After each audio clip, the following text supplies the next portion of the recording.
કાચી માટી લાવીને ગરબા બનાવું છું, કાચા કાચા કરીને પછી પકવું છું, પકવીને પછી ભાવ પોરના છે એ જ ભાવે વેચું છું. વળતર અમારે માટી મટીરિયલના ભાવ વધ્યા છે, એ ભાવ વધાર્યા નથી.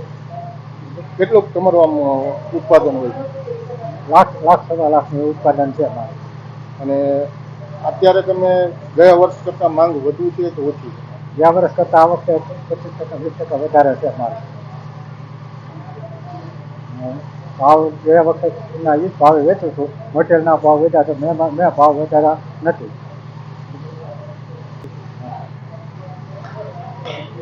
આ વખતે ગરબાના કેવા ભાવ છે? ક્યારથી શરૂ? આ વખતે 10થી માંડી તો 30 સુધીના ગરબા છે. પેન્ટિંગ વાળા માંગે તો 40થી માંડી છે 180 સુધીના છે. અને તમારે અહીંથી કઈ કઈ જગ્યાએ ગરબાની જાય છે? જામનગર, જુનાગઢ, અમરેલી, જસદણ, ગોંડલ, પોરબંદર, જુનાગઢ બધે ગરબા જાય છે આપણે પાસે.